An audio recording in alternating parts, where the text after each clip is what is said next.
আর এই ২ ম্যাচ আগে যখন হয় তখন পৌঁছলাম থার্ড ম্যাচ দেখতে আসলাম আজকে। আজকে ম্যাচে আসার উদ্দেশ্য হচ্ছে খেলা দেখা না। তারপর খেলা দেখলাম কারণ হচ্ছে আসার উদ্দেশ্য হচ্ছে আমি বিসিবির দায়িত্ব নেওয়ার পরে আমার কি দায়িত্ব, আমি কি ভেবেছি, তারা আমাকে কি সাপোর্ট দেবে বিসিবি আমাকে, বা আমি কীভাবে কাজ করতে চাই, আমার কি কি সাপোর্ট পাওয়া উচিত, বা আমি কি প্ল্যান করেছি সেগুলো কীভাবে ইমপ্লিমেন্ট করবে, এসব নিয়ে আলোচনা করেছি। জিতলে ভালো লাগতো, মানে হেরে গেছি খারাপ লাগতেছে। কিন্তু খুব একটা আবেগ আপ্লুত না আমি, কারণ টি-20 আমাদের দেশে ইরেগুলার খেলা, আমাদের বিপিএল ছাড়া কোনো টি-20 টুর্নামেন্ট লিগেও হয় না। তো টি-20 এবং টেস্টে আমাদের ডেভেলপমেন্টের অনেক সুযোগ আছে, যে আপনার টেস্টও বাংলার ফার্স্ট ক্লাস ক্রিকেট ফোকাস করা হয় না, এই যে ওয়ান ডে নিয়ে আমরা থাকি সবসময়, বা টি-20 যে ঢাকা কেন্দ্রিক, চিটগাং কেন্দ্রিক, মানে ন্যাশনাল স্টেডিয়াম কেন্দ্রিক যে খেলাগুলি হয়, আপনি ফার্স্ট ক্লাস লিগে আপনার মিডিয়াতে আসে না। আগে পত্রিকায় 2 পাতা ছিল খেলার পাতা, এখন হয়ে গেছে হাফ পাতা। তো এগুলো কেন হলো? অর্থাৎ আমরা যে মনে করেন খেলা হচ্ছে গাইবান্ধা ভার্সাস কুড়িগ্রাম, ওইগুলো কিন্তু নিউজ আসে না। খেলা হচ্ছে কুমিল্লা ভার্সাস ব্রাহ্মণবাড়িয়া, এগুলো নিউজ আসে না। আসে ব্রাহ্মণবাড়িয়ার মারপিট চলতেছে, গাইবান্ধা তো লুটপাট হয়ে গেছে। তখন খেলার নিউজে না হলে খেলার নিউজ পড়বে কেমনি? খেলার নিউজ ইন্টারেস্ট ফিল করতে হবে।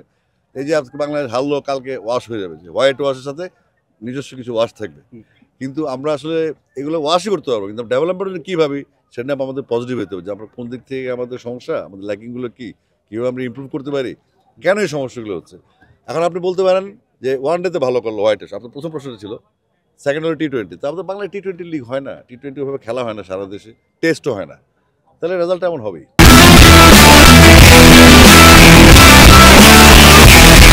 না, স্পোর্টিং হতে হবে। যদি একদম ভালো না লাগে তাহলে বাসায় বসে থাকতে হবে। আসলে আমরা কি, এই যে ২০ কোটি মানুষের মধ্যে ১১ জন প্লেয়ার, তার মধ্যে এটা একটা ইরেগুলার খেলা। টি-20 কিন্তু আমরা যে খেলছি এটা আমার জন্য অনেক বড় ব্যাপার। আমি প্রথমেই বলেছি ইনফ্রাস্ট্রাকচার নেই আমাদের।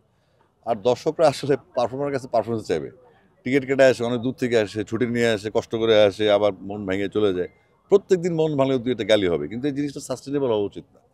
কারণ আল্টিমেটলি যারা খেলে ছেলেগুলো আমাদেরই, মেয়েগুলো আমাদেরই, আমাদেরই সন্তান। আর প্রত্যেকদিন কিন্তু প্লেয়ার, যদি আমি পারতাম যে এই গ্যালারি থেকে একজন, ওই গ্যালারি থেকে একজন, ওই গ্যালারি থেকে একজন দিয়ে বাংলাদেশ টিম সাজাতে পারতাম, তাহলে মানে ভালো হতো। তো পারফর্মারদেরকে শান্তি দিতে হবে, এবং শান্তিটা আবার পারফর্মারদেরকেও অশান্তি তৈরি করা যাবে না।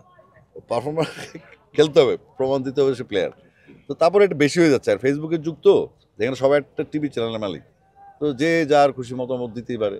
তারপর ইদানিং আবার কিছু ভাইরাসও হয়ে গেছে, যে মনে করেন যে ক্রিকেট বুঝে না, ফুটবল থেকে আসছে, উইকেট পড়লে গোল চিৎকার করে ওঠে, তারাও আর ক্রিকেট বিশেষজ্ঞ। যারা আপনি যে পিএইচডি করছে, যে যে ক্লাস টুতে পারে, তারা সেম লেভেলে চলে আসছে। এরকম কিছু সোশ্যাল মিডিয়ার কিছু অবক্ষয়, কিছু মানে কি বলে অসামঞ্জস্যতা কাজ করে, যেটা নিয়ে মনে না নিয়ে মেনে নিলে হয়।